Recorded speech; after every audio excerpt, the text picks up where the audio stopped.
On May 18th, I spoke with 7 eco-activists, land protectors of Fairy Creek. Sheila, Lesley, Jane, Erin, Brian, Miel, and Tamara explain the importance of the disappearing old growth on Vancouver Island and how the NDP provincial government has forfeited on its promises to protect BC's old growth.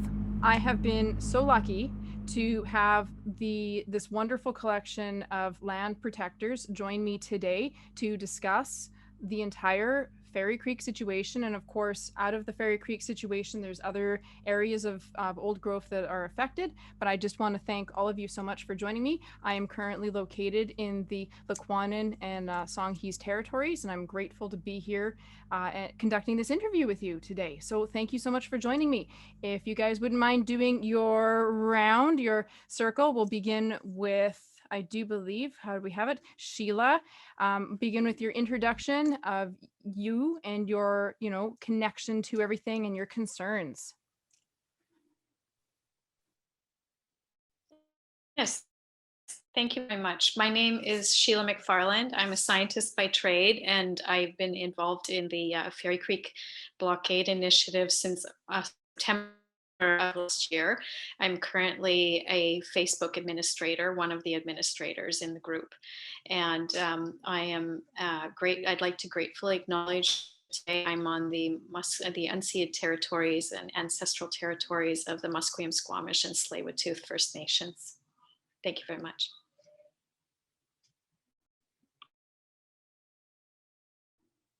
I do believe, Miel, you're next on my screen.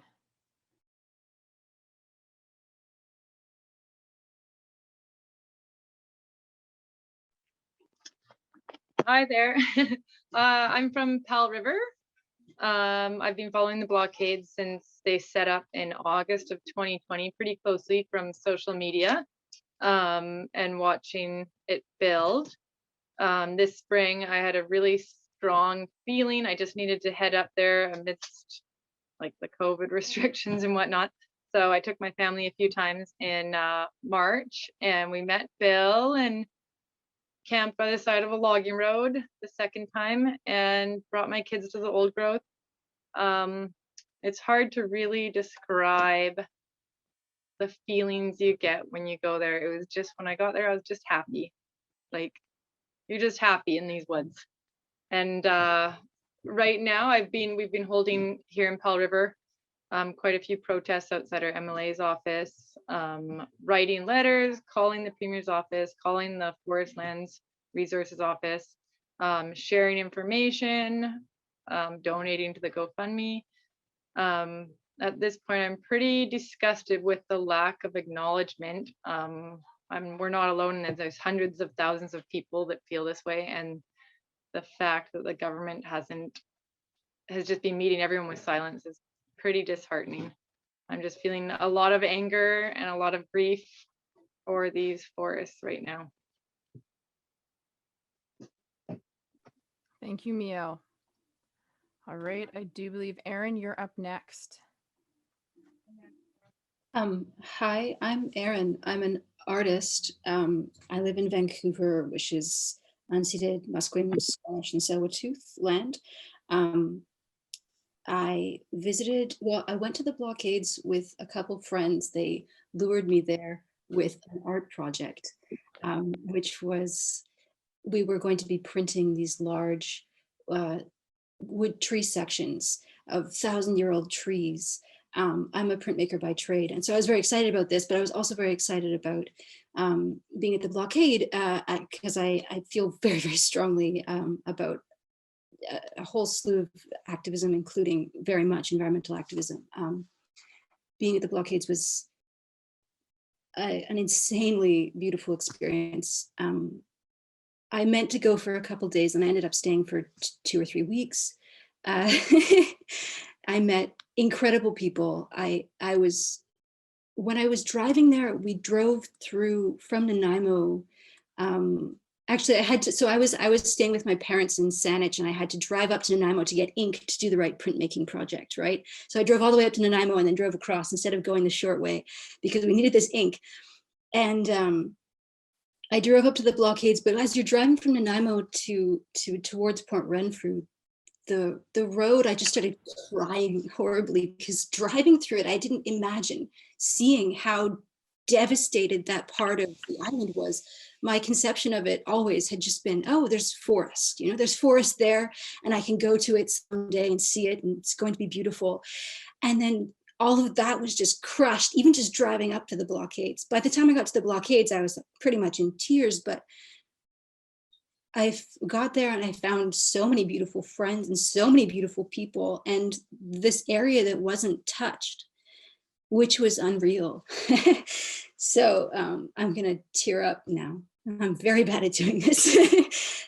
But we started doing these art projects, and it brought people together so incredibly at the blockade itself. And I just wanted to stay and learn as much as I could. I learned some incredibly amazing things about what the logging industry in Vancouver, or sorry, in BC and on the island, that I had no idea about, stuff that was just like infuriating. I met loggers, I met all sorts of people, scientists, loggers, activists, journalists, artists, incredible Indigenous leaders. And we all showed up there with this wonderful connection, which was, we all gave so much of a care about these forests. So I stayed, and I want to go back. That's me, sorry. Thank you. Thank you so much, Erin. We have next Lesley. Lesley, if you'd like to introduce yourself and chat a bit about your connections. Hi, yes, I'm Lesley. I belong in Powell River as well with Miel. We've worked together on trying to make some changes.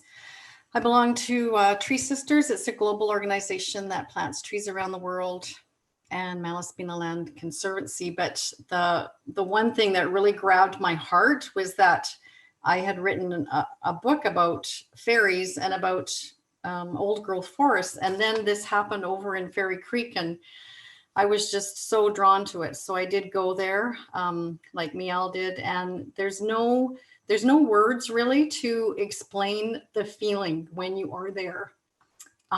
It's just out of this world, the peace and serenity, and to be in a completely virgin forest like that is something that I would want everyone to experience, my children and my new grandchild, right? So that's my draw of standing up as much as possible for what's happening.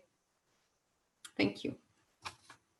Beautiful. Thank you, Lesley. And Jane, would you like to chat a bit about your background? Sure. So I'm on the Subasset unceded territory in Lake Cowichan. I moved here about 10 years ago from Duncan. It's kind of challenging living here, because if I go anywhere for an appointment in Lake Cowichan and I just watch the logging trucks go by, it's just, heartbreaking. So yeah, I've taken my kids out to Fairy Lake, Lizard Lake, Port Renfrew for decades. And my son actually, it's a long story, just found out he's on the spectrum. We should have found out in 2001, but they lied to us. So anyway, we went out to River Camp last week, and I was out at Eden Camp a while ago. My background is administrative assistant, musician. I really just don't want Fairy Creek to be logged. It just boggles my mind. It's like unreal, it's like, how could this possibly happen? They just aren't seeing the big picture at all. So I don't know what more I can do. I'd love to go back out there if I can, but we'll see. Anyway, that's me. Thank you, Jane. That's awesome. Okay, Brian, please introduce. Hi, my name is Brian, and I'm an environmental activist. I love the environment. I also volunteer for Greenpeace Canada, and I've gone to the rallies in downtown Vancouver, Victoria, and Nanaimo to protect old growth forest. And I decided a couple of my friends and I, we went to the campsite to actually get to see the old growth forest. And it was a spectacular place, getting to see 1,000 to 2,000-year-old trees, getting to see elk, cougars, bears, so much wildlife, but yet I also got to see the clear cuts. So that's why I'm here to support as many people, but also to do something positive to protect old growth forest. Thank you. Thank you, Brian, and thank you everyone for being here. I'm so excited. I'll just say this right now because it was, a really cool piece of kismet. I only spoke to Mary Banh from the flying squirrel part. Someone please help correct me the name of it. The Rainforest Flying Squirrel Group. Sorry, I got it wrong. Rainforest Flying Squad. Flying Squad. I turned it into Squirrel. Squirrel could work, but not the same thing. So excuse me. And she brought everyone together overnight. So I say that's remarkable, kismet, luck, magic, whatever it is. It happened, and I'm so grateful that we're all here today. So one of the first things that I think that for folks that maybe like myself, as I revealed to all of you earlier, I've been rather ignorant about the entire situation. I've only known a little bit. For those that perhaps are tuning in that have not heard or are completely green to everything about what's going on at Fairy Creek, I would love it if we started with a breakdown of like, where is Fairy Creek? When did this issue start? Why is it being targeted? Why do we want to protect it? We all know why we want to protect it, but for those folks that don't understand why this is a significant space and also why it's even being targeted, if we would like to start with that sort of conversation. I know that's kind of hard when there's a group and it's Zoom. Who wants to take a stab? Sheila, I feel like at the beginning, when we first were talking before recording, you had a lot of really awesome information that you were ready to share, and I wasn't recording, so I'd love it if you dived in. Sure. Thank you. So where Fairy Creek is located is close to Fairy Lake. A lot of people know Fairy Lake because it's got a bonsai tree on a log that's often in National Geographic photos. So anyone who's seen that photo already kind of knows a little bit about the Fairy Creek area. So Fairy Creek drains into Fairy Lake, and it's located on Pacific Marine Road, about 20 minutes north of Port Renfrew, right close to just north of the Renfrew Creek Bridge. And that is where our headquarters is now currently for the blockades. And sorry, what was the other question? It's okay. I can tell you a bit about where the blockades are. Yeah, that sounds great. If we actually prefer to call them protect. Yeah. Okay. Well, so could you say it again? Protection. You got cut off for a sec. Rather than blockades, they're called. Yeah. Don't worry. Protection camps and watch stations. So currently we have 4. I'm just looking at the map. Yeah, 1, 2, 3, 4 protection camps and 1 watch station. So the protection camps do block the road from forest fires, and the watch station, which was in the news last week due to some Western Products employees, contractors rather, that was not blocking the road due to for activities of logging. It's a watch station and still is. And currently in the news is the RCMP raid and the Caycoos. That is along the way to the Caycoos camp, which is a little bit further away from the Fairy Creek main camps.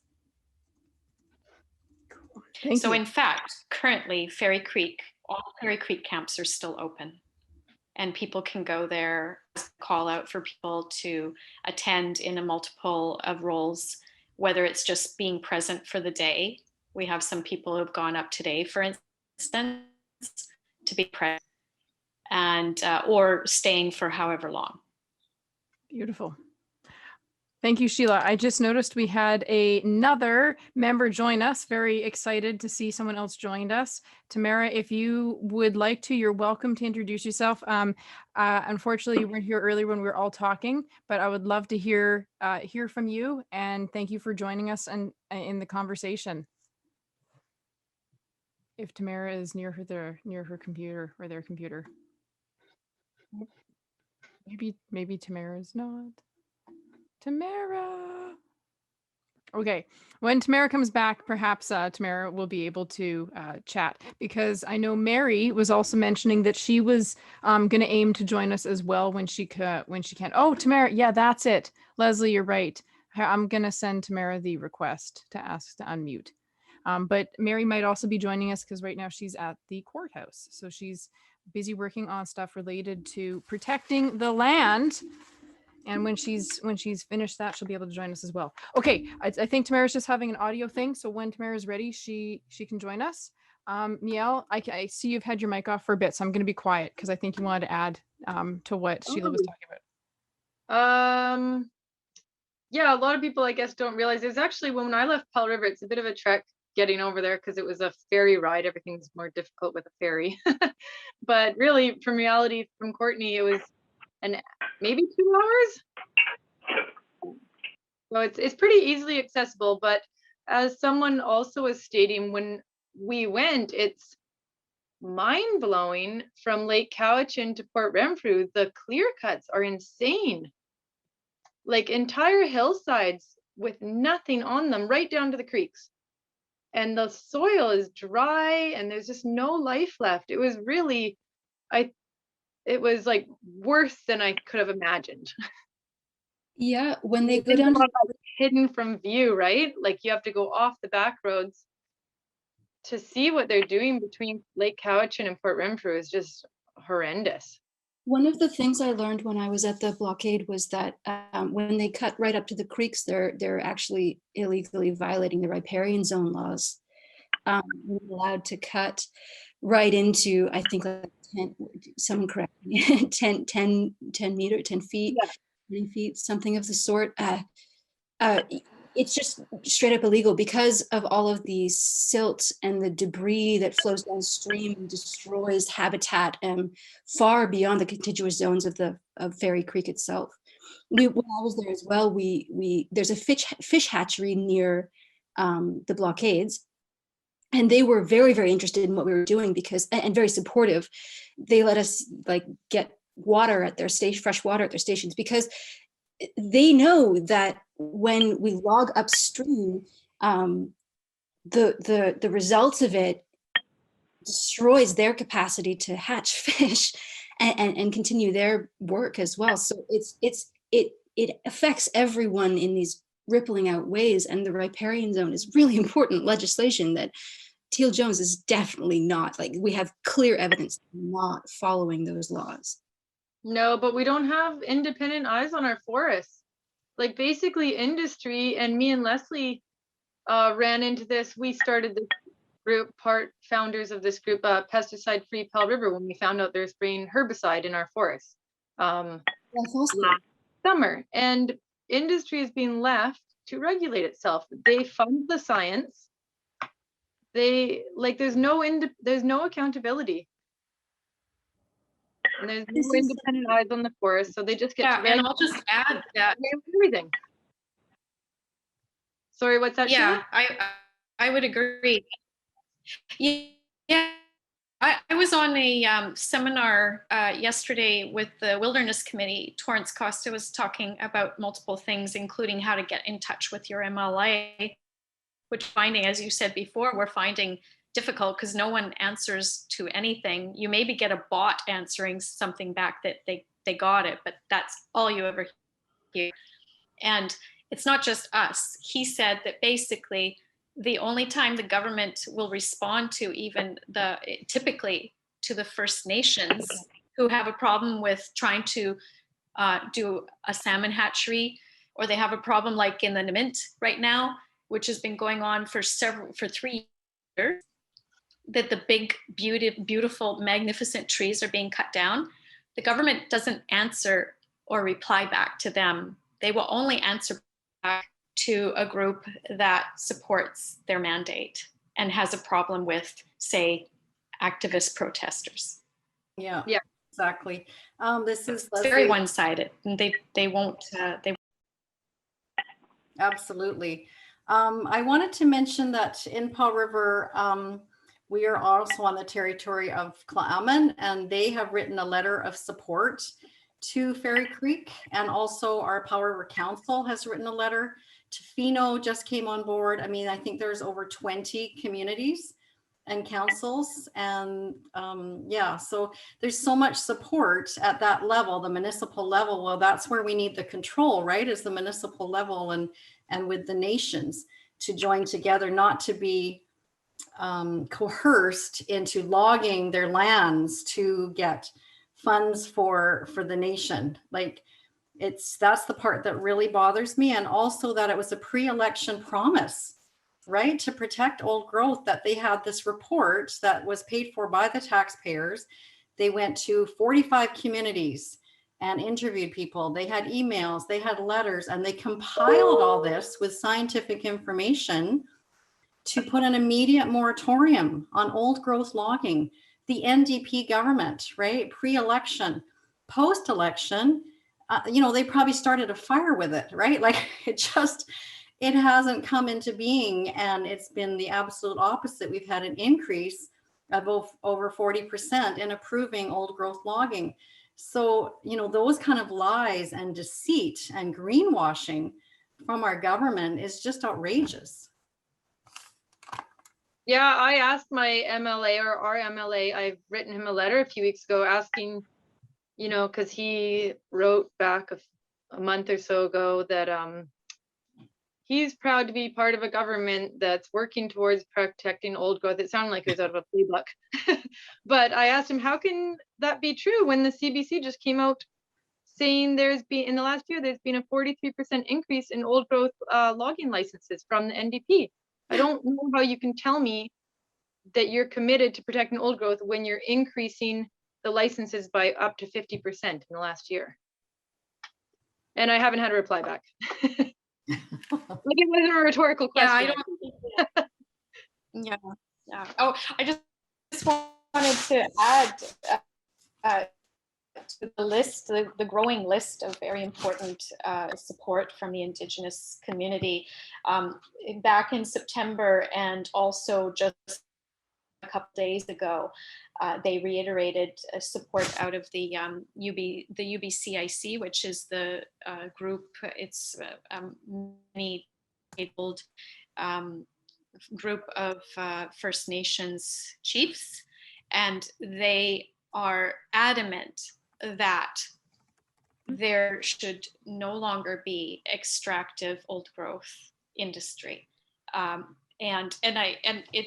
just want to really that we are not talking about logging, albeit logging with clear cuts. That's something that we have to figure out as well in forestry reform. But we are talking about old growth logging. In the Rainforest Flying Squad and the old growth blockades, we have two things we say repeatedly: sustainable forestry for sustainable jobs, and pro old growth and pro logging. Excuse me.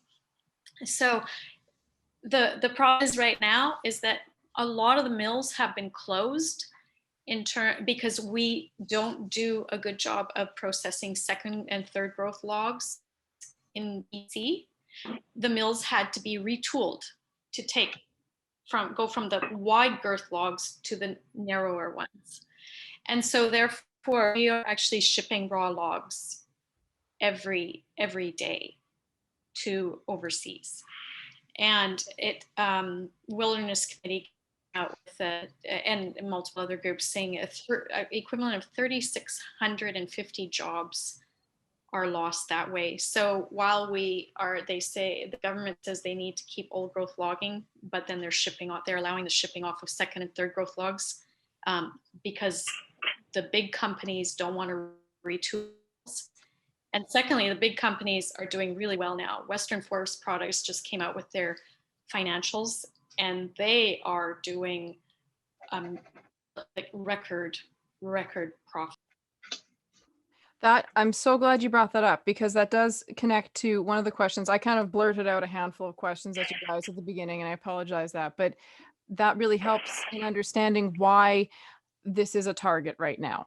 This is a patch of trees that are large enough for these facilities, because nobody wants to have or put in the money to, make accommodate, smaller logs essentially. That really is helpful. Thank you so much, Sheila. Okay, so Sheila's just going to switch to her phone because her internet connection is not sounding as great. Jane, I saw that you were like ready to say something. Please feel free to jump in and share your thoughts. What everyone was saying there about. Okay, so I have a question about Ridge Camp. Is Ridge Camp going to? Oh, Sheila disappeared. She's coming back. Sheila's coming back. I'll wait for that one. Okay. So I saw the video with the Western Forest Products loggers, like, when the swear words were bleeped out, it was like blah blah bleep blah bleep. And then I saw it with the actual swear words and I was like, are you 5? Like, really?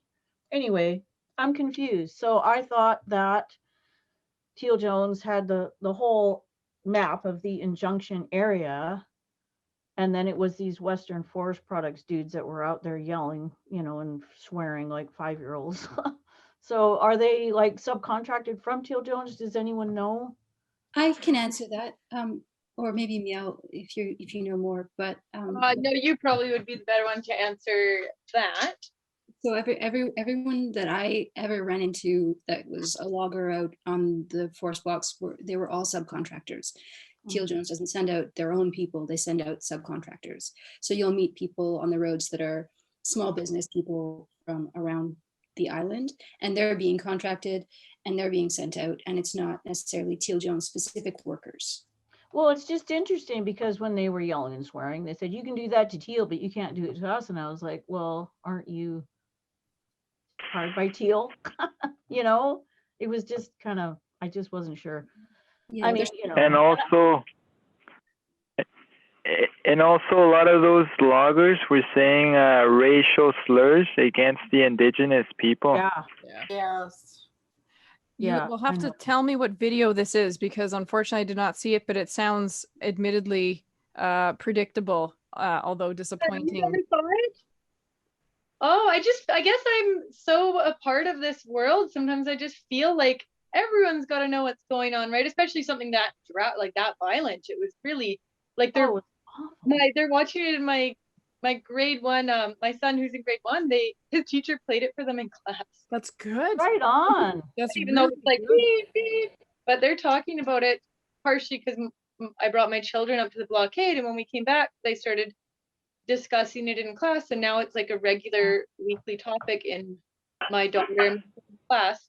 That is so awesome. A good class. So I know, it's pretty just awesome. so I'm happy with the teachers. just in case there's other folks like myself that haven't seen it, and ideally what I'll do is I'll include this video in the visual component of the interview for YouTube.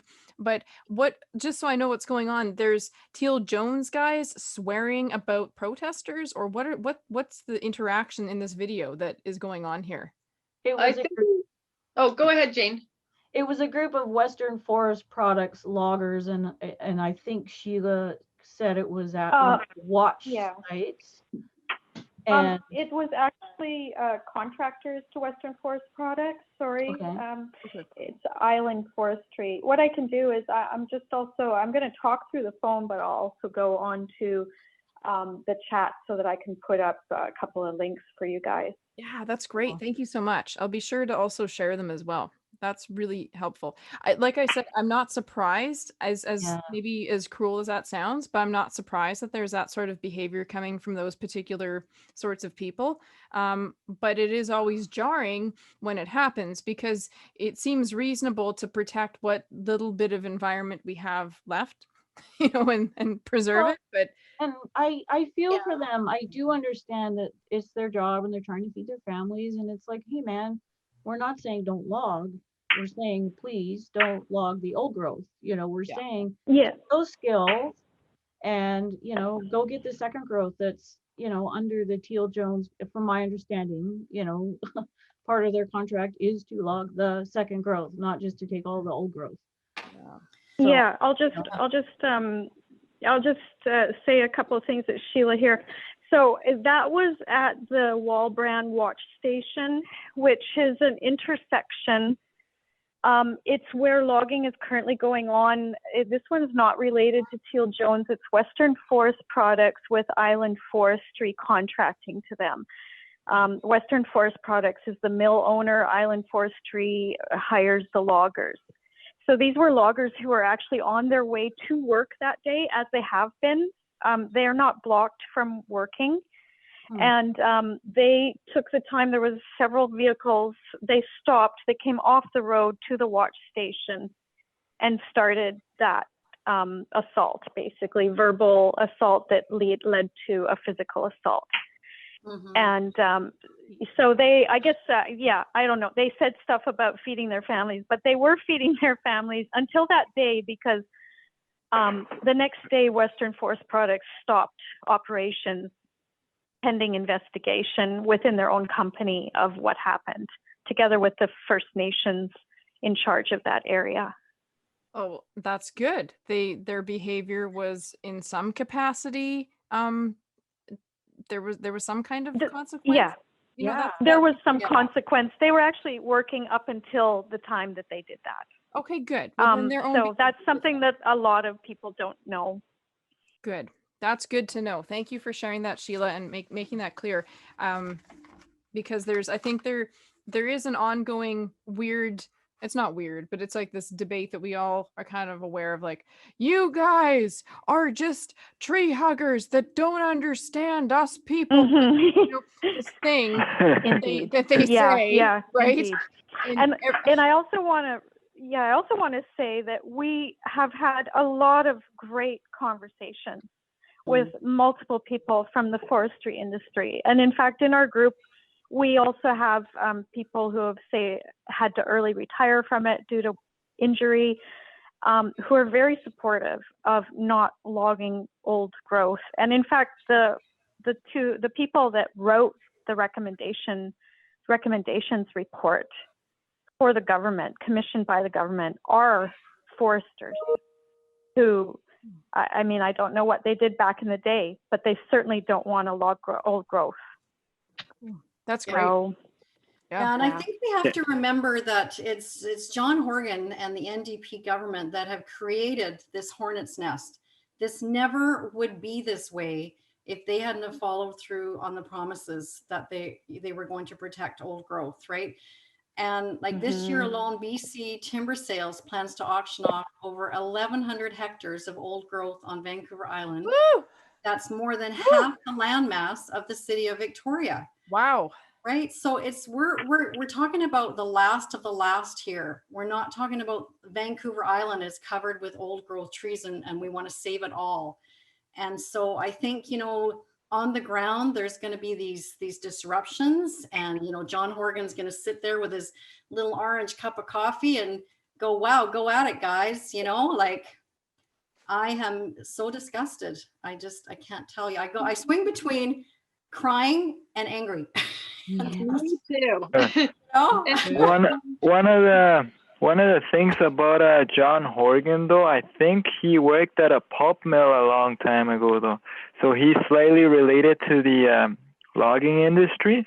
The thing is, with the logging, though, like when I was at the campsite, though, the environmental problem with logging of old growth forests is the forest themselves, like the whole ecosystem is affected, but also animals such as cougars and elks that live there, they're also displaced, and many of them have to go to the cities or towns, and that's when there's like cougars attacking people because there's less and less environment. So it's like multiple issues all in one. As well as some of the loggers, though, they were very aggressive with Indigenous folks as well as the activists, though. And the activists, many of them, they're just doing their job to protect the environment, particularly old growth forests. And that's why they're very nervous about being arrested by the RCMP. Even though they're protecting old growth forests, they're doing a good thing by helping the environment, though. And it's quite unfortunate, this whole situation has had to occur, but that's also like you said about John Horgan stirring up the hornet's nest.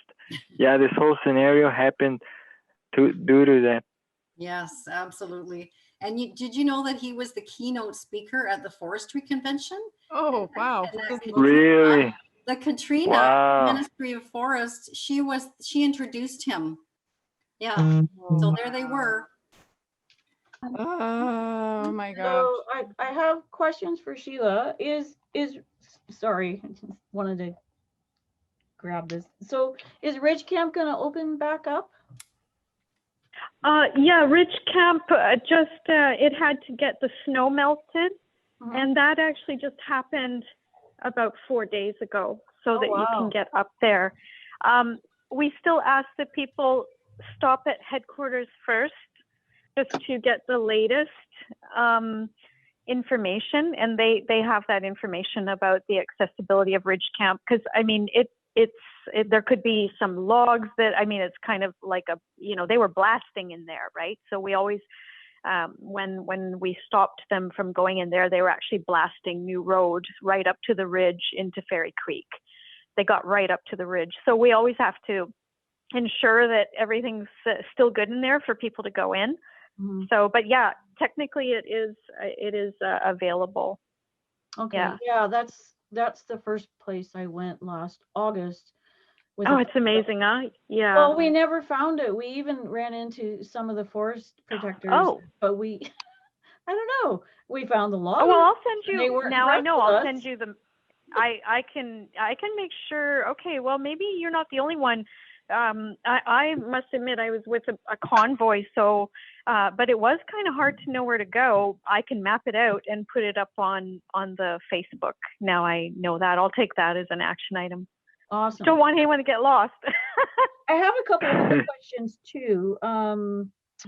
One is you're in the science field, so is there anything that can be done? Like, I know that there's red and blue lists of endangered species, on the government website. Like, I found it, and actually when I went to the river camp last week, I brought copies of everything I could think of, the injunction and the handbook and the petition that Paul Manley has out, and a couple of the pages of those endangered species. So if any of those endangered species are found up there, would that help? Like, That's a great, timely question. I am so happy that you brought that up, because yesterday it came to our attention that we do have Western screech owls in 3 of the camps so far.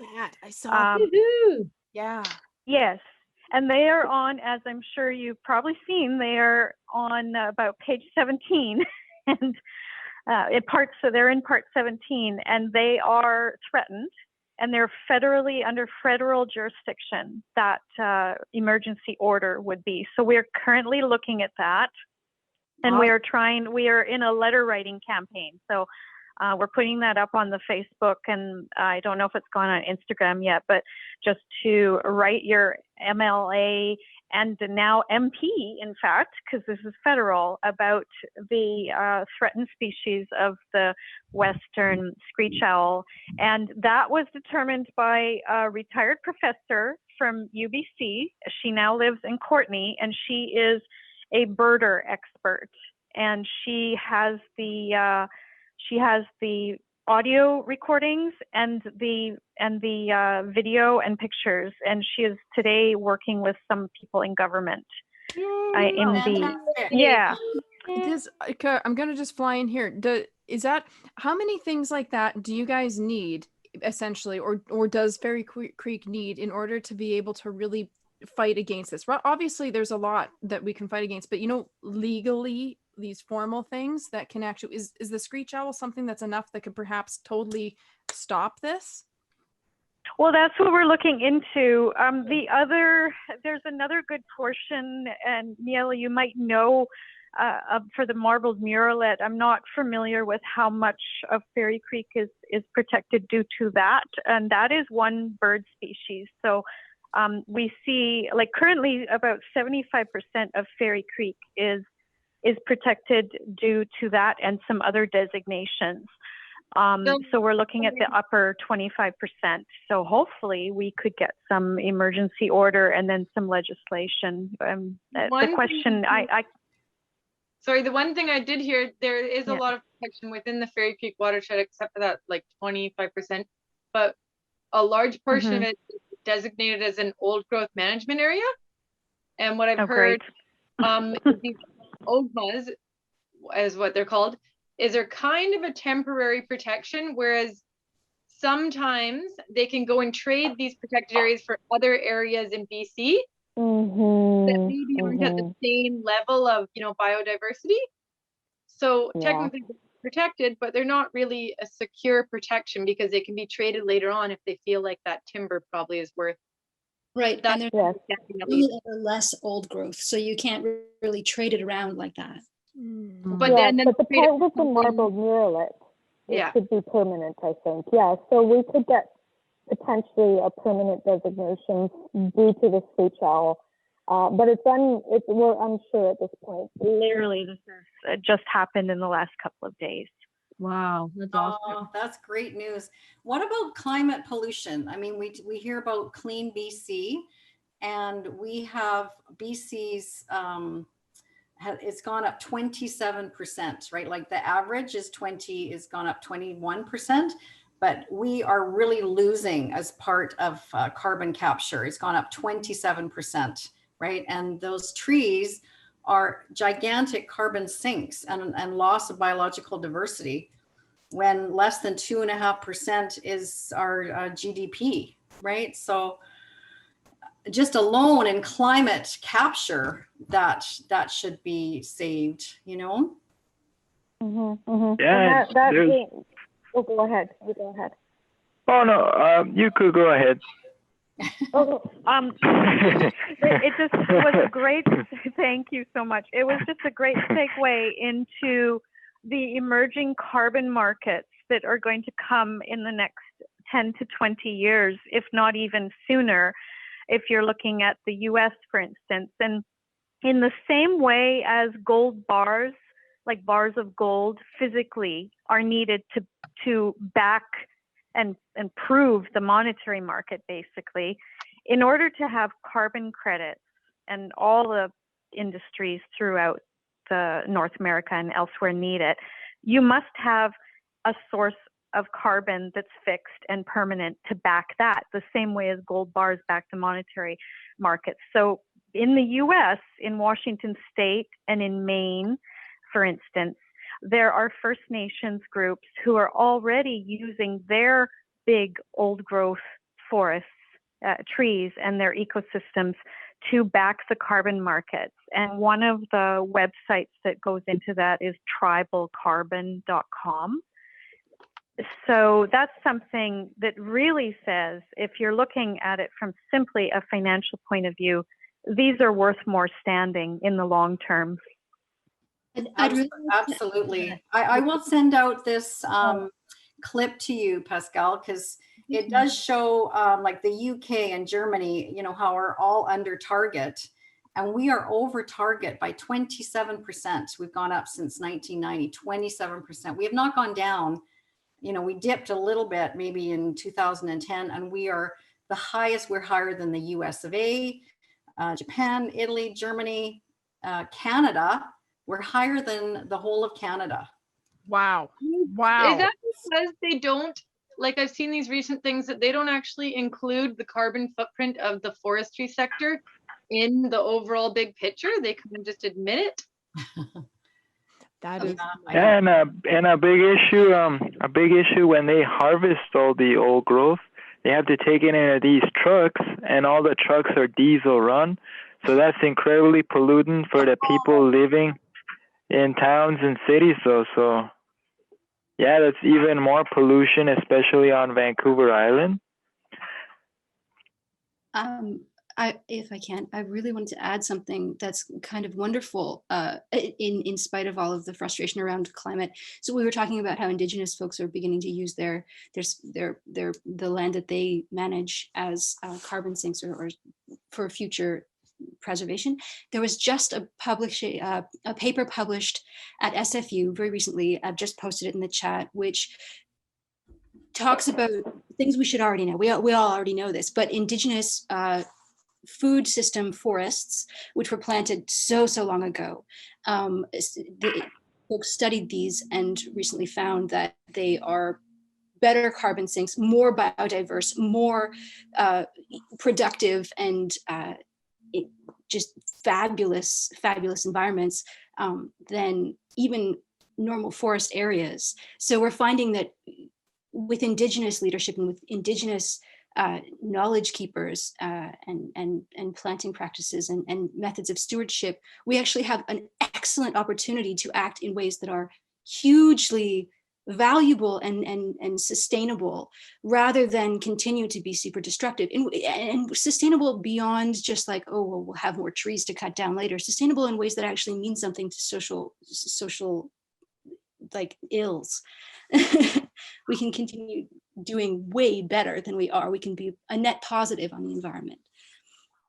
That is great. Yeah, Awesome. absolutely though. Yeah, like as an example, when I was at the campsite though, like you said, when Indigenous elders and when Indigenous people have like more sustainable ways of dealing with the environment, it works out for everybody. Because when I was at KQ's camp, seeing the giant clear cuts, when it rains a lot, there's gonna be a lot of landslides onto the roads though, and that poses a hazard for people though. And yeah, it's not even sustainable though. Like mountains themselves are all clear cut. Absolutely. I wanted to point out one of the reasons why Fairy Creek in particular is so important is because it's one of the last contiguous watersheds on southern Vancouver Island. It's one of the only ones there that isn't touched by humans. So even if we are to go in and log part of it, even if part of it is like, if 75% of it is protected, but we log a part of it, that affects the rest of the watershed. So it doesn't matter. Like, so we can't just pick and choose parts of it to destroy. We have to maintain the watershed for it to continue to be a productive and incredible environmental space. This is great. Yeah, and it's a beautiful place though. I mean, when I was there, it's like one of the most beautiful places I ever seen in Canada. When you get to see the old growth forest, these 2,000-year-old trees, cougars, elk, it's such a beautiful place that really should be protected. And it's a really shame John Horgan under the BC NDP government, they really have abandoned the environment in BC when it comes to like pesticides, herbicides, Site C Dam, the logging of old growth forest, LNG, and other resource extractive industries. So it really is a shame how John Horgan hasn't been responsible for bettering British Columbia. I just really want to say I really appreciate how we have progressed with this conversation so far, because it has really covered so many of the questions that I just, as I said at the beginning of this, selfishly, like, what does it mean? What's going on? What's happening? This has been so clear, so helpful, and really has clarified so many things that I think that people tuning in that maybe didn't know anything, or maybe they're just learning about some new things, really, really will appreciate. And so what I'm just going to do, just so that you guys can fly in and quickly correct me if I get it wrong, so we reiterate it. Fairy Creek is located close to Cowichan Valley. It's close to Honeymoon Bay. Correct me if I'm wrong. It's really important because it's one of the few pieces of old growth that is actually left on the island, which is slated for being removed. And as Erin just clearly announced again, it's a continuous watershed, which makes it even more important as a keystone environment, you could say, for so many things. Further, the reason that it's an appealing place to log, and old growth in general, this is something that I didn't realize is appealing to log, especially on the island, is that the logging spaces are essentially built. The logging workspaces, correct me, I don't know, my brain is freezing, only really have space for old growth pieces, and they have not been reconfigured to accommodate the smaller logs. So it's easier in a sense and quicker to just go and cut down the larger pieces or the old growth because of this, which isn't sustainable though. So that's the most that I have gathered, and it's so intense. But there's some cool leeway with the screech owls and the potential landsliding with having it cut down, as well as the idea of it being a carbon squelcher, a space where you can reduce carbon because it's actually a large chunk of real tree and forest. One thing that I'm going to fly in here, so correct me if I'm wrong if I'm on any of that. Hey, yeah, Lesley, correct me if I'm wrong. Clarify, but that's where I'm at. Carbon sink, carbon capture is the future. Thank you. Carbon capture is carbon sink of the future. That is so cool to think about that. It's beautiful to think in present and yet into the future. It's being in the now in a good way. When did this whole situation begin? Because I'm learning now that many of you were actually at the camp in August in 2020. When did the bill pass? When did this whole thing start rolling and clicking that the NDP government decided that they were going to, slate this for chopping? I mean, I can't say exactly. I don't know when the bill was slated. I don't know when, but I can say that this is an issue that's been going on for so long. When I was at the camps, there were folks that had been at the Wall Brand in the 60s protesting. There were, it's resource extraction. Let me go back to the start. Colonialism and capitalism are built on resource extraction and oppression of Indigenous people and oppression of all sorts of people. So when we talk about Fairy Creek, it's difficult to extract it from the larger narrative of colonialism and extraction that we have extending since contact and colonization. Fairy Creek in particular, I don't know when it began to be slated, but I arrived in August of 2020. There are several friends dragged me there. I wasn't dragged. I went willingly and happily because we were doing an art project related to old growth logging and awareness around it. So I can definitely say that when I got there, there had been folks there already, but we were sort of at it was more at the start. There was not a lot of infrastructure. There was not a lot of people who knew it all. It was just a couple friends who showed up and were like, we just can't stand this anymore. This can't happen. That's how it starts, really. Yeah, that's when I agree. I don't really know. I mean, the problem of old growth logging has been going on for quite some time, and now we're getting to the last little bits of these beautiful trees that are still left. And I just want to talk a couple minutes on what they're used for, because it's completely unnecessary. And a wobbly moral compass to say that these what they want primarily are they want the big cedars, which some of them are like as big as vans and as tall as high rises. I've seen them myself. I've been to the camps multiple times, and it's I'm not terribly religious, but it's an absolutely spiritual experience to be in the presence of these amazing trees and their ecosystems. And basically they're wanted. They take them down. They chop out the middle portion, which is the tightest grains, due to having grown for maybe 400 years under a canopy. And that will never happen again as well. These cedars will never grow like this ever again, because when you replant the cedars, there are no canopies. And that's why we're actually having trouble in forestry getting cedars to grow. And they do grow, but not the same as these trees did. Also, the climate's changing. They will never grow like that again, because 700 years ago, climate was very different than it's going to be 700 years from now. So we're not going to see these trees again. And the middles get chopped out primarily for decorative shingles on houses. And now the flip side to not using shingles is to use cement fiber shingles, which people say, oh, well, that's going to pollute the environment. But the difference is, and we have some people that recently joined the group from the US for helping us research this, is that there are systems coming online that are going to make cement products manufacturing far more ecologically friendly than it's ever been before. So of course it's a trade-off. Personally, I did not know that decorative shingles are what comes from these 700-year-old trees, because they have the tightest grains and the straightest grains. And I feel sick to my stomach when I think about it, because in the past, you know, I have used some of this years ago. I have friends who have. No one knew this. It's almost like the woolies were being pulled over our eyes. The other thing is they will try to tell you that they need it for beams. Well, no, you don't. These beams are decorative, that only the highest income earners, some of them, want to put into their houses and restaurants, for instance. The best beams nowadays are glue lambs, which use second growth product, all chipped up, put with glue, and then you clad it with pine, which is a second growth, and then you stain it whatever color you want. The other thing they talk about is decking and fences. Yes, it's true. Most of us have old growth now in our decking and fences.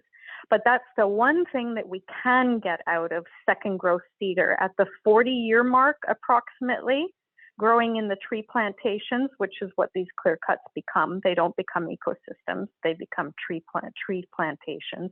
We can harvest decking and fencing out of those second growth cedars. And the other thing that they said, Teal Jones said when they went to court, was musical instruments. And this has been an eye-opener for a lot of musicians, that they have old growth wood in their instruments. But you don't have to cut out and throw away most of that tree to get that instrument out of there. This could be something akin to the way that cedars were used for millennia by First Nations, where they would take out a strip to use for something. And you could see that, and the tree still grew, and they know how to do that. You could see that becoming a niche market, in fact, a very high-end niche market. And so I think that's all I have to say about that. You hear it from the Forestry Alliance again and again. I have a story that might help illustrate some of the uses of the cedar as well. I work in film as a painter, and in fact, right after I got back, I got a call to go back to work, and I left the blockade and went straight to work. And when I arrived at work, we were building an entire town, 20 some houses, fake houses for a set. A lot of people don't realize sets, film uses an insane amount of lumber to start. But so we built 20 or so houses, an entire fake town. And many of the things that we were using, we were covering them all in cedar shake.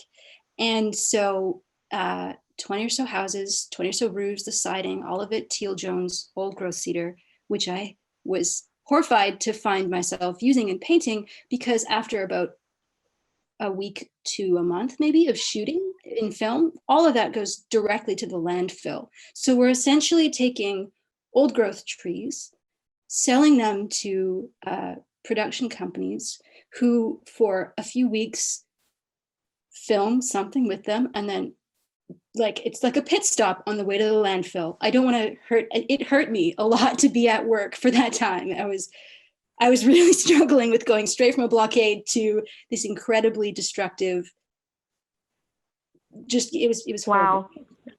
Oh, I feel for you. I honestly do. And you know, the crazy thing is that as the foresters say, we're never going to get that kind of tree again. So in fact, even the shingle industry is not sustainable. So why not just cut it out now, right? And look for alternatives. There's also alternatives in terms of recycling plastic into shingles. Yeah, I wanted to mention too, when you were talking about the regrowth, so that connects to the glyphosate spraying and the pesticide spraying that we're seeing. It's actually in forestry law that it's mandated now that they spray new plantings with glyphosate, which is from Monsanto. It's a poison. It lives in actually a lot of the berries and the food so in the interior, for example, a lot of the berries are no longer edible. They just kill people and kill animals that eat them because of the glyphosate spraying. What the glyphosate does is it kills off deciduous trees. So aspen or these younger growth, which would create the canopy for the cedar that they want to grow. So we're mass spraying this on these forests. So all of these first growth kind of like first coming back deciduous trees die. And so they struggle to grow the cedars again. Much of the environment is poisoned for we don't actually know how long. And it's mandated by the government in the forestry laws. Additionally, because we are monocropping with these highly resinous, like spruce and pine and all these trees, the things that they're replanting, the money-making trees, they're highly resinous. They burn fast and hot. So what we're doing is, and additionally, aspen and the deciduous trees tend to access excellent fire breaks. So when you're seeing all of these insane fires, this new, like, I can't believe we had called this like a fire season now. When you're seeing all these insane fires, it's connected to glyphosate and reforestation, or like deforestation, I should say, particularly because the aspen breaks that would typically grow in a way that sort of mitigates fire spreading as fast and as horribly as it does, it's not able to be resuscitated because the glyphosate spraying is killing it off the bat. And we're getting all of these monocropped, extremely flammable, extremely like resinous trees coming back in their place, and fire just wipes it out. There's nothing to stop it. One of the things like you were talking about though, like with pesticides and herbicides, and also I think Sheila was talking about like the old growth forests. I remember when I used to go to a lot of rallies and protests in Vancouver and Victoria, I used to talk to dozens of activists who voted for the NDP like years ago though, like voted for Horgan, but then they were so disappointed at like all the policies in place. Like when they started learning about the amount of pesticides, herbicides that are sprayed, the logging of old growth forests, they were so disappointed. Some have even said, "Oh, I will never vote NDP again," because they couldn't imagine like the amount of environmental degradation and environmental destruction. Like for example, at Fairy Creek, it's such a precious ecosystem. Like it should be protected in BC and John Horgan, especially now in the 21st century with climate change and everything, with environmental problems. These forests should be protected for future generations, because once they're gone, they're gone. Absolutely. I just wanted to bring up economically, you know, we always have to talk about, we don't care about the environment, we just care economically in our government, right? But this is a world-renowned tourism area. When we were there, I mean, you know, there's COVID, there's restrictions, and there was at least 100 cars that were at Avatar Grove, which is just before, you know, Fairy Creek and Eden Grove. So people, you know, we're being called to the forest. We're being called to these ancient areas, right? These sacred places. I mean, my fiance and I, we went to Oregon and California 2 years ago just to see the redwoods. You know, we spent, the tourism dollars are 100 times higher than what we're getting right now for the GB, for, you know, the gross national product, right? Like, I don't understand anything about what is happening right now, because environmentally, climate change, economically, future for the nation, it doesn't make any sense. Absolutely though. Yeah.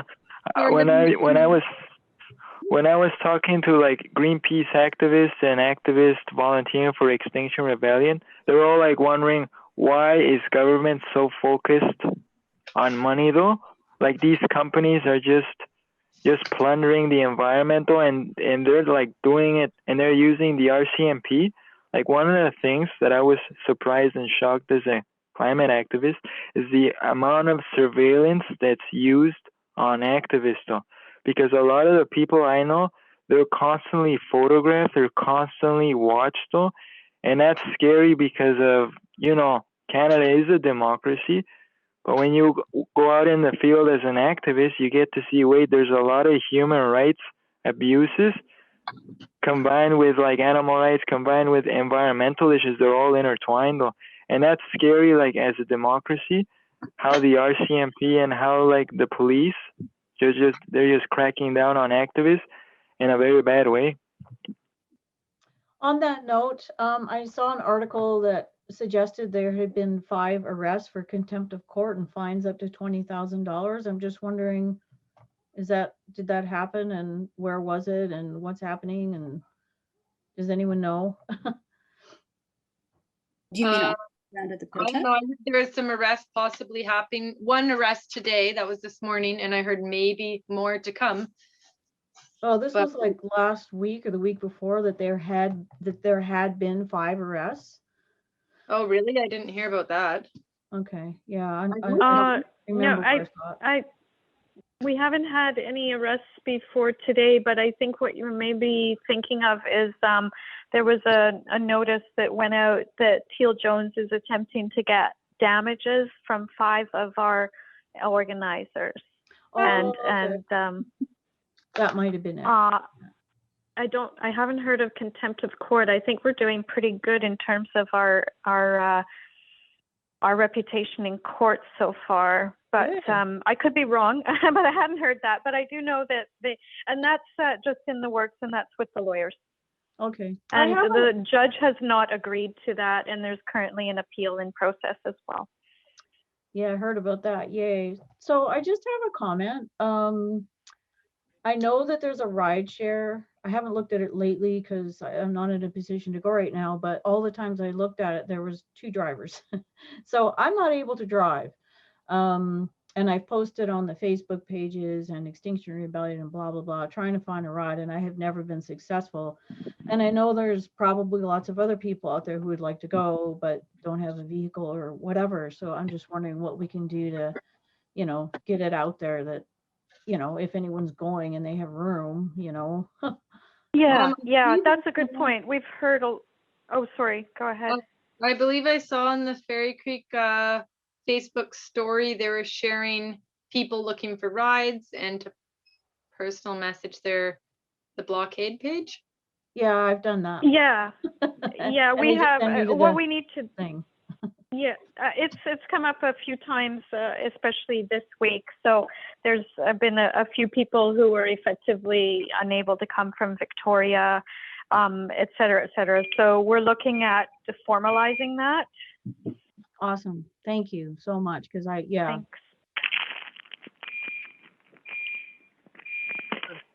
That I can't thank you enough for the detail of giving an expose about how these materials are being used for anybody who was unsure of the validity of the use of these materials, and sacrificing old growth for shingles and for sets that are on their way essentially to the dump.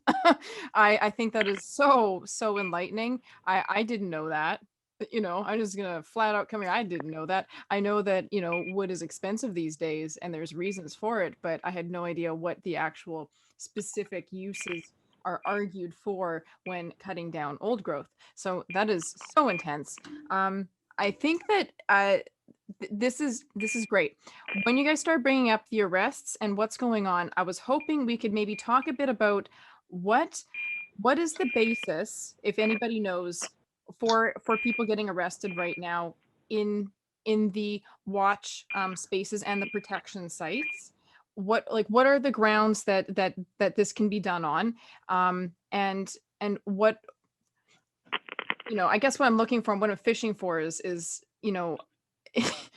how valid are these means in which that they're making a legal argument to do this, right? I know the RCMP are there right now. I know the cops were there before, but once again, I'm completely a fool in this situation, and I'm happy to be, and I'm glad that you guys are guiding me on the path of revelation and enlightenment on this. So, any information about how this whole arrest process is working and what the basis is for the protesters would be appreciated.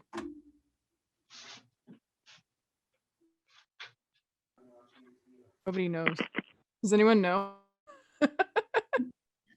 I'm not sure if I'm going to answer all of these questions well, but I will. What I know at the moment is that the latest. So where do I begin? I'm going to start with what I know right now. Right now, I know that the exclusion zones that the RCMP are setting up, where they aren't allowing, or they haven't been allowing media, or they have barred media from going to the blockades through, those are illegal and have been condemned by even, I think it was the UN condemned the RCMP's use of that in this and in other instances. For example, in Wet'suwet'en, farther north, there were exclusion zones set up by the RCMP that they weren't even, it was just downright illegal and continues to be. So that's something I know for a fact, that the RCMP should not be setting up those exclusion zones and barring people from moving through spaces. I know that the contempt of courts that was brought up, from what I understand, it was the highest level that you could have received from being in violation of an injunction. The injunction applies specifically to, you guys can help me out with this, like the injunction only specifically applies to a couple camps, and there are many camps, so you can go up and still act in ways that are super supportive and without risking arrest. And you should absolutely legally be allowed to do that. Like, there's no way that you should be barred from exercising your legal right to protest. Does that help answer? Yeah, totally. The main reason I'm asking that is just for people to understand, you know, the pressure that's being put on the land defenders that are in these areas right now, and to understand, how do I say this, how valid, you know, these modes in which they are attempting to shut them down are. Because really what we're seeing here is that this is a piece of land that should not be logged. It goes against the NDP government's promises. It goes against a lot of different things.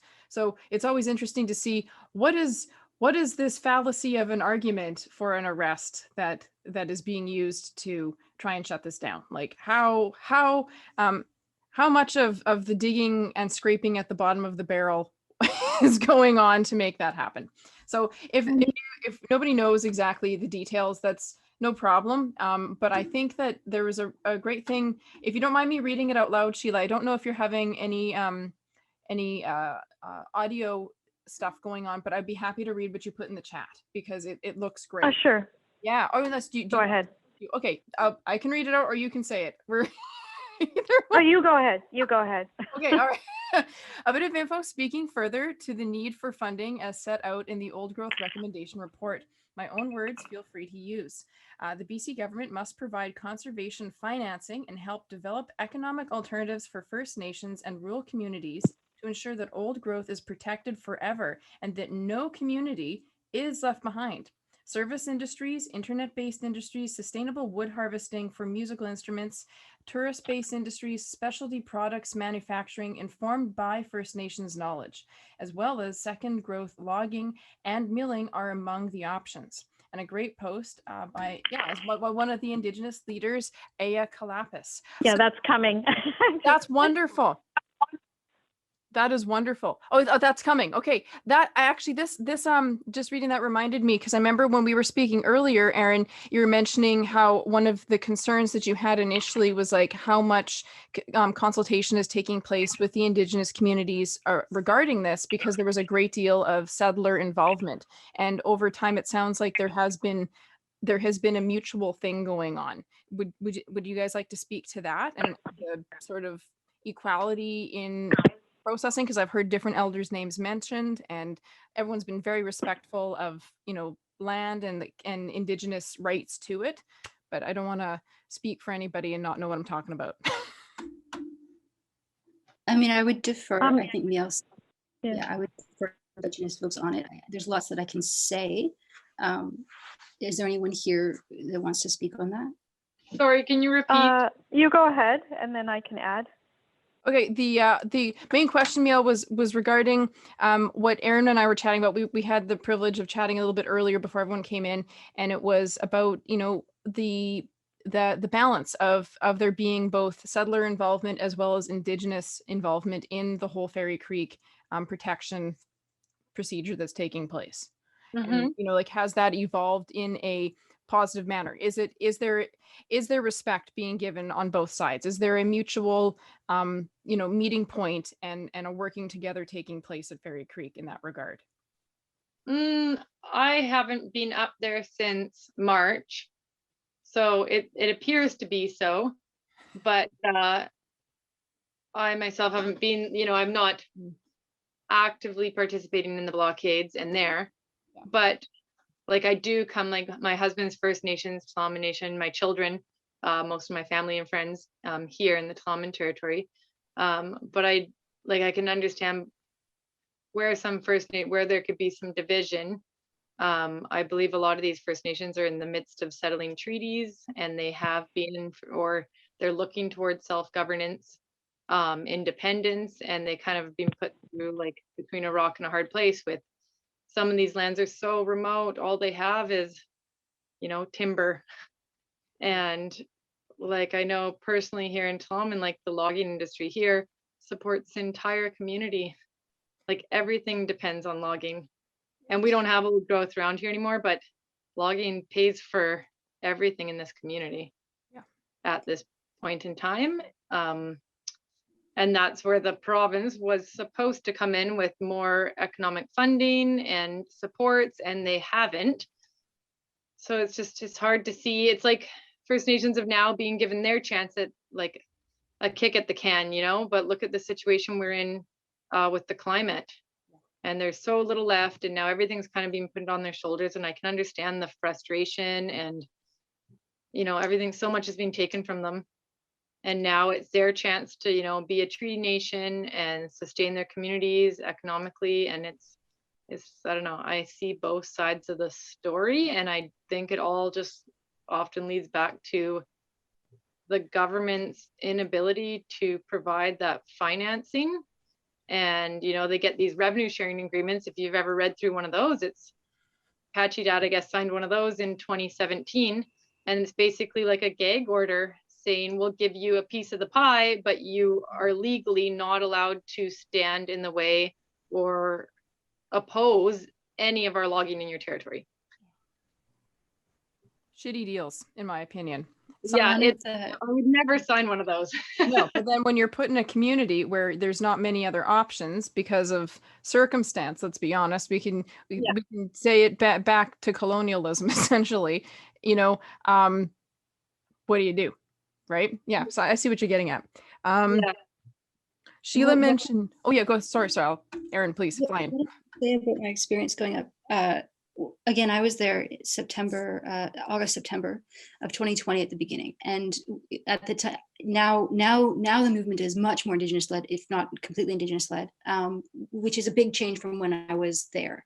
Like when I said we were a group of friends that went up and found mostly white settlers, which posed so many issues and so many problems to address. And there were talks every night, all the time. Well, how do we deal with this? What do we do?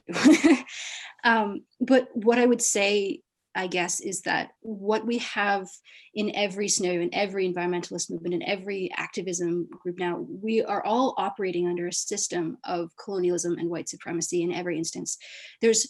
We don't have space outside of it at the moment that I can access for myself, that I know of. I don't think we do. So under that system, there must be a constant process of unlearning and relearning and trying to extract the white supremacist sort of things that arrive in every instance, in Indigenous spaces and non-Indigenous spaces. These things come out it's very insidious. It comes out in all sorts of different ways. So the constant work that's been done at the blockades amongst activists everywhere right now, it's ongoing, and it doesn't end. So it's constant work. we can't be outside of the system that we all have to operate under yet. We hope that someday we can. I do. I hope that someday we can. Beautiful. Yeah, that's great. Like we are like you say, we're constantly educating ourselves and using a decolonizing lens. I mean, I've taken 12 hours of cultural sensitivity training for my previous job, which was all geared towards understanding what the First Nations have gone through and intergenerational trauma and whatnot. And even I had to unlearn some things, like, for instance, you certainly don't go saying, oh, you know, we're doing this, the land belongs to everyone. It's Crown land, it belongs to everyone. Well, that's not true. This is unceded territory. And to say that is just like not the right approach. So we're constantly educating ourselves and talking and understanding how to go about saying stuff and the right way to do it. Like, we're not defenders. We are activists who try to protect the forests. It's really nuanced, and that's where Katie and Katie in particular has helped us to understand these nuances and how to continue applying a decolonizing lens in everything we do. Not to get bogged down in it, but just to understand that it's there. These issues are there. And I mean, everyone's getting better. And unless you realize that it's in yourself too, then it won't get better. Right. Is that Katie George Jim? Is that who you're speaking of? Yes. Yeah. I just posted her most recent video from today. I wrote down. She. Oh, sorry. Go ahead. She was within the Kekus camp. So that was where the arrest took place today. I don't know who got arrested though. I wrote down something that she said. So should I just read it? It's just quickly, yeah. The fundamental laws of our coastal people are based in reciprocating and respect for all relatives and relations. We honor past, present, and future generations by protecting the integrity of our shared Mother Earth. I thought that was so beautiful. Yeah. That's really nice. Yeah. This is really this has been wonderful. I'm surprised to see that we're actually coming up to approximately about an hour and maybe about 15 minutes, if you can believe it. I haven't felt that time. I felt like it's just whipped by really fast, and it has been so informative, so horrifying, also inspiring. There's so many feelings. I'm feeling all the feels right now, and I really appreciate all of you coming together to talk about this today, and also on such short notice to get this out. And you know, I don't know how it is possible to end a conversation like this at all in in a comfortable way, to be honest. You know, it's an ongoing battle that needs to continue, but if there's anything that I have not been able to adequately think of to bring up or to cover that is just coming to mind, or was coming to mind a moment ago, please feel free to share it, because I think there's no other way to end. One thing I wanted to mention earlier when we were talking, there's so much talk about like old growth, but the term old growth is kind of deceptive as well, because there's different productivity of old growth. So when they like to spin it saying there's lots of old growth left, sometimes they're taking like these high alpine old growth or these boggy areas or rocky areas. When the protectors are talking about old growth, they're talking about that valley bottom, like big, high productivity, carbon sink old growth. And that is where we have like less than 3% left. So the forestry industry likes to show you maps of all this old growth left, but it's the type of old growth we have to, you know, start talking about and differentiating between. One of my friends that's a ex-forester, she said the government should have been starting like GIS mapping work on this back in the fall of 2020, and they have yet to do any of that. And if they'd started that when they promised this, we'd be in a different situation now. I would follow up by saying too that when we're talking about old growth, when the government is talking about old growth, they often say, well, sorry, let me just restart that thought. Okay, so the word contiguous is really important here. When the government's talking about it's the amount of old growth that's left, they're talking about these pockets. You know, they're talking about an acre here, an acre there. Those aren't the kind of carbon sinks, the kind of environment. I mean, you have like, if you cut down everything, like Old Lonely Doug is an amazing example of this. If you cut down everything except but leave one tree, like one gigantic tree, and it's the only, but oh, we've left old growth. Oh, we've left this space for people.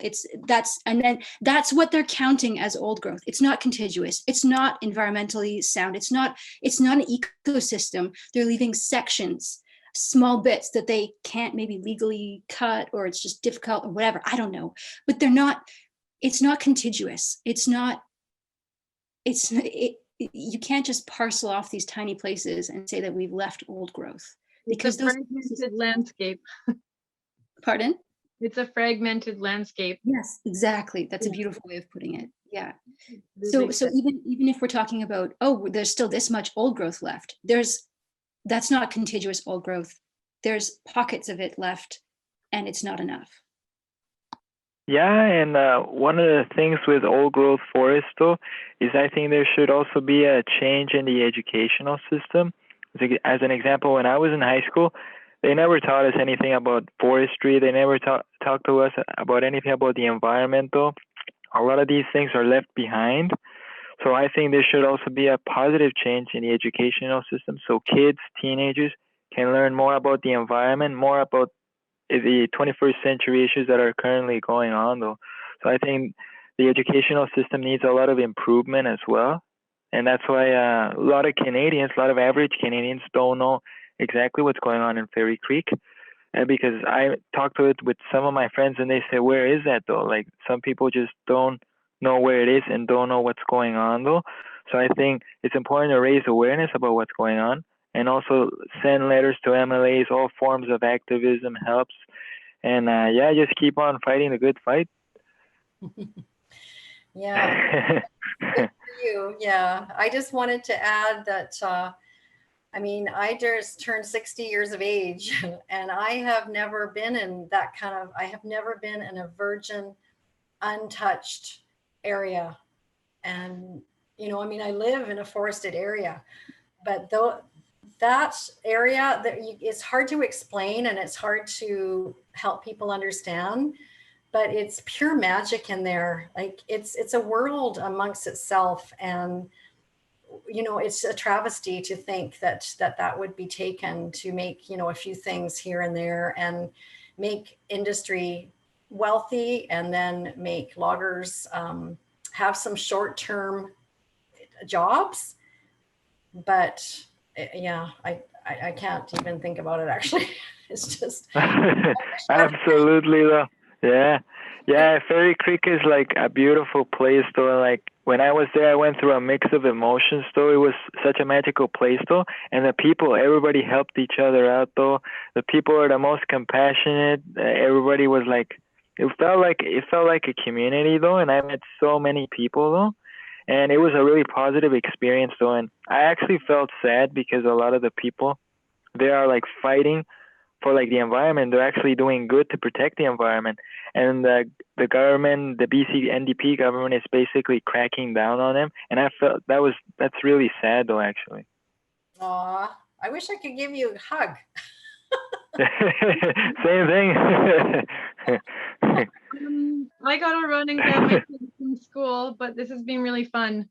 Thank you so much all for being here. I suppose we can all imagine that we were sending each other ghost hugs, as they say, you can't see it, you can't feel it, but it's there. That's going on. I really appreciate it. I'm going to just put my email in the chat and my Facebook and all that. If any of you want to connect with me or have the links for the show, et cetera, et cetera. I really cannot thank you enough for making this come together so quickly. This has been the most incredible. Yesterday I talked to Mary, boom, today we're doing it. Tomorrow it's on air. It's almost like it's in person. If it would have been, pre-COVID times.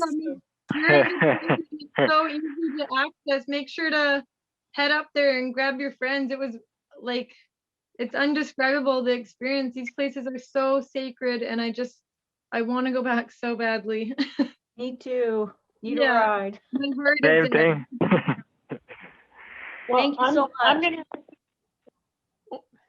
going to be going back after I actually went because it falls under the health order of volunteer work. So I did go a couple weeks ago, but I'm going to be going back in June, and I'm from Vancouver. So if, I forget who, someone was here from Vancouver, wanted to go back, so we could travel together. Even put a plastic up, make like an Uber. I've done that before, split the front and back of the seats, but I'm vaccinated too, so hopefully I'm less, giving people less of an exposure from my son's high school. I gotta take off, but old growth are absolutely essential. So I think that requires essential travel. I agree. I gotta go. Absolutely. Thank you so much, Pascal. Thank you. I'm gonna just Thank put the stop. It was so wonderful. Take